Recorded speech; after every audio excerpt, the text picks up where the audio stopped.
प्रणाम सभी को। राम राम सभी को। प्रकाश पर्व की खूब सारी बधाइयाँ। सबके जीवन में भगवान सबके जीवन में खूब खूब खूब सारा प्रकाश लाएं, सबका जीवन प्रकाशित हो। इसी भाव के साथ आज का स्वाध्याय स्टार्ट करते हैं। आज के स्वाध्याय का टॉपिक है अंतःकरण के धन को ढूंढो। कितनी अच्छी बात है। बहुत लोग समझ भी गए होंगे कि कल धनतेरस था और आज ये टॉपिक पढ़ने को मिल रहा है। तो धनतेरस का मतलब हम सब समझते हैं रुपए पैसे वाला धन, लेकिन अंतःकरण का धन जब तक नहीं मिलेगा तब तक वो धन हमें संतुष्ट नहीं कर सकता, वो धन हमें शांति नहीं दे सकता। तो आज हम आइए अंतःकरण के धन को ढूंढते हैं। बहुत कृपा है हम सब पर कि इस दिवाली इतनी अच्छी अच्छी चीज़ें हमें सीखने को मिल रही है। तो दिवाली पे इससे बड़ी तोहफ़ा क्या हो सकती है। हम अपने अंतःकरण के धन को ढूंढते हैं। क्या लिखते हैं आचार्य श्री गुरुदेव, तुम्हें अपने मन को सदा कार्य में लगाए रखना होगा, इसे बेकार न रहने दो, जीवन को गंभीरता के साथ बिताओ। तुम्हारे सामने आत्म उन्नति का महान कार्य है और पास में समय थोड़ा है। अभी कुछ ही दिन पहले पढ़ा था, जैसे कि एकदम लगता है कि हमारे लिए ये लाइन लिखी गई है। आप में से प्रत्येक व्यक्ति को लगेगा, जब आप इसे हृदयंगम करके सुनेंगे, समझेंगे, स्मरण करेंगे, तो आपको लगेगा आपके लिए ही ये लाइन लिखी गई है। पास में समय बहुत कम है, समय तेज़ी से चला जा रहा है। अभी पहले पढ़ा था हमने। और क्या है, हमारे सामने आत्मोन्नति का महान कार्य है। हम हम कोई छोटे मोटे काम के लिए नहीं आए हैं। हमें अपने अंतःकरण के धन को ढूंढना है। हमारे लिए बहुत महान कार्य रखा हुआ है ऑलरेडी। हमें उस कार्य को करने के लिए अपने आप को निरंतर, अपने मन को सदा कार्य में लगाए रखना है, क्योंकि हम जब अपनी पात्रता बढ़ाएंगे तभी तो ईश्वर वो कार्य हमें सौंपेंगे। तो वो कार्य हमारा इंतज़ार कर रहा है, बस हमें अपने आप को अपने कार्य में लगाए रखना है।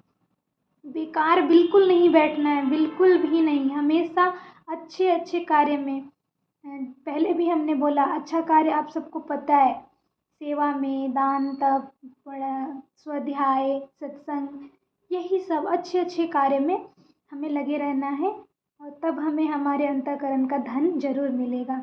आगे लिखते हैं गुरुजी, यदि अपने को असावधानी के साथ भटकने दोगे तो तुम्हें शोक करना होगा और इससे भी बुरी स्थिति को प्राप्त होगे।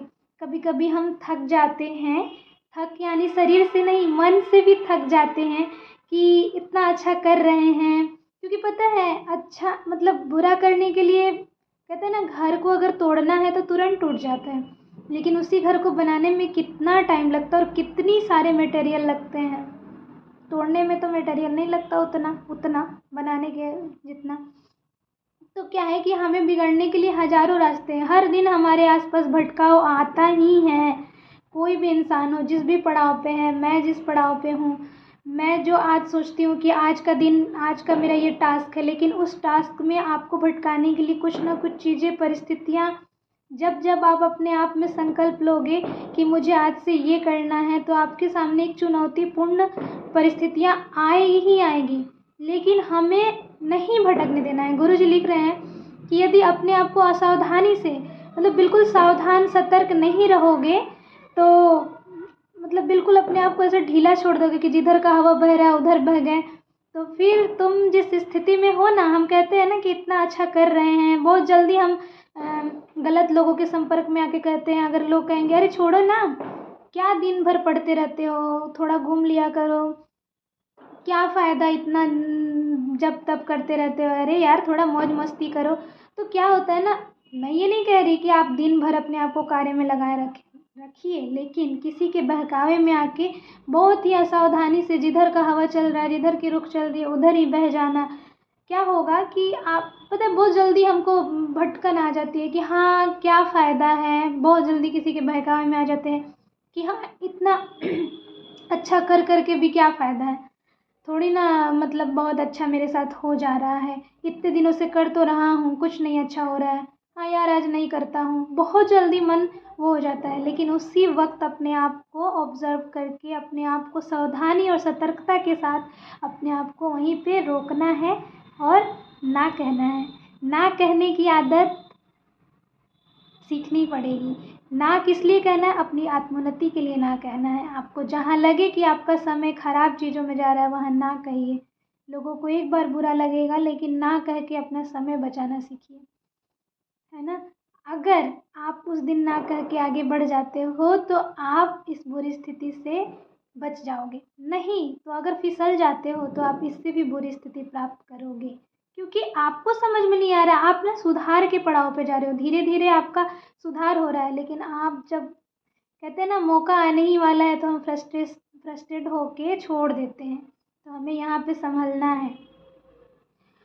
आगे लिख रहे हैं गुरुजी, वही बात जो अभी मैं समझा रही थी कि धैर्य और आशा रखो तो शीघ्र ही जीवन की समस्त स्थिति का सामना करने की योग्यता तुम में आ जाएगी।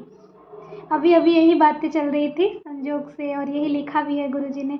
वही चीज़ कि हमें जब कोई भटकन आ रही है तो वहाँ पे धैर्य, पेशेंस रखना है और आशा रखना है। आशा मतलब हमेशा पॉजिटिव विश्वास कि आज नहीं तो कल, आज नहीं तो कल मेहनत रंग लाएगी।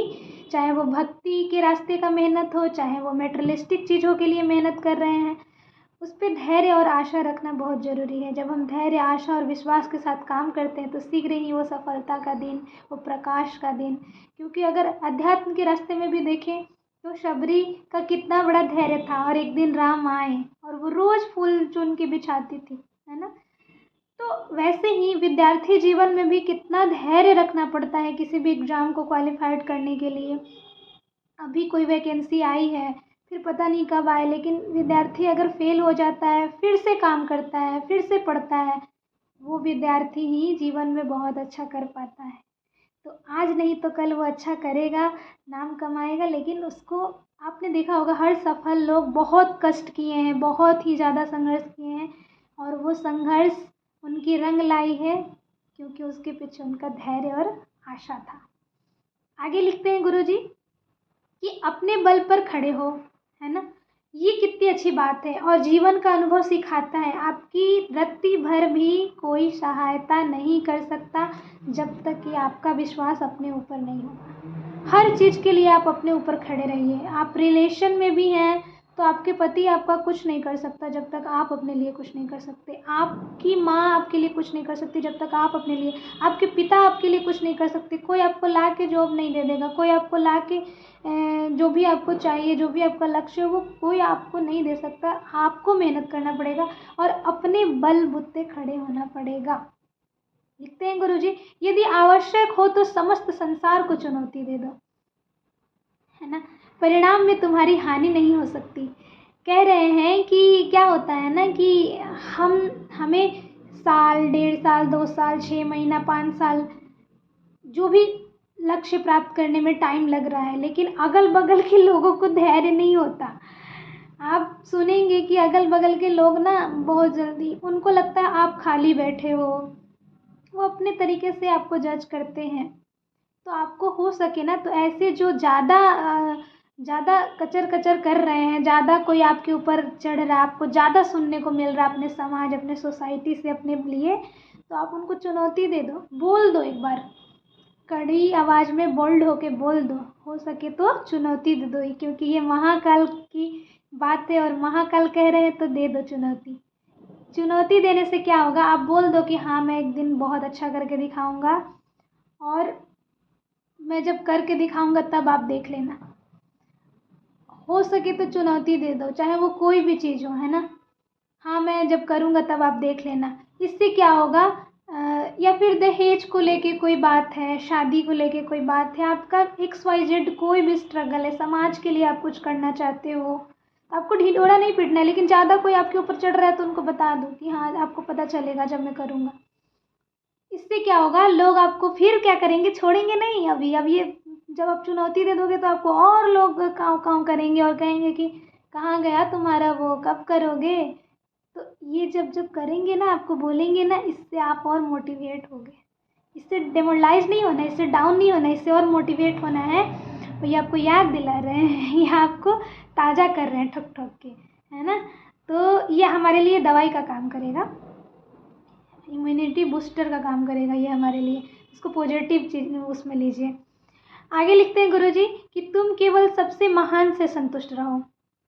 समझो ये मक्खियाँ हैं, भिनभिना रही हैं, और ये समझ जाओ, और सबसे महान से अपना एक जो आइडियल है, अपना एक जो सोच रखा है लक्ष्य, क्योंकि अर्जुन ने देखा था ना मछली की आँख में, और वहीं सिर्फ वहीं देख रहे थे, उनको और कुछ दिखाई नहीं दे रहा था।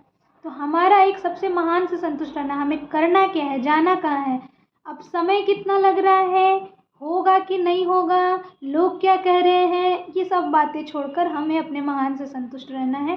बस हमें करना है, होगा, यही धैर्य और आशा। लिखते हैं आगे कि दूसरे भौतिक धन की खोज करते हैं और तुम अंतःकरण के धन को ढूंढो। कितनी अच्छी बात है। दूसरे जो लोग हैं वो भौतिक, तो जगत के धन की गाड़ी बंगला घर, ठीक है, ये सब बहुत ज़रूरी है, लेकिन ये सब पाकर भी लोग संतुष्ट नहीं हैं, लोग शांति नहीं पा रहे हैं, लोग सुकून में नहीं जी रहे हैं। एक चीज़ मैंने देखा कि लोग कितना भी कमा लेना, उनको पैसों की कमी ही रह रही है। क्यों? क्योंकि उनको खर्च करने नहीं आ रहा है। तो ये सब कब सीखेंगे? जब हमें हमारे अंतःकरण के धन को ढूंढ लगे। अंतःकरण का धन क्या है? विश्वास, आशा, प्रेम, शांति, दया, करुणा, ममता, आत्मीयता, सेवा, तप, दान।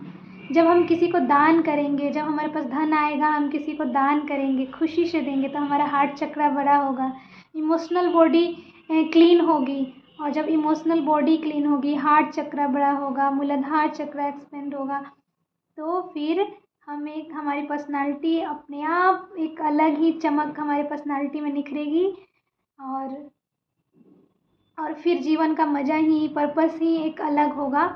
और फिर आप देखना कि अंतःकरण के धन को जब हम ढूंढ लेंगे, तो बाहर का ये धन अपने आप पता नहीं चलेगा कि कहाँ से आ रहा है और कैसे काम बन रहा है, ऐसा होने लगेगा।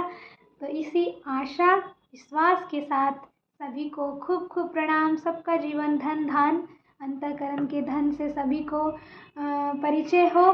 सबका जीवन मंगल मंगल मंगल हो। प्रणाम। शुभ।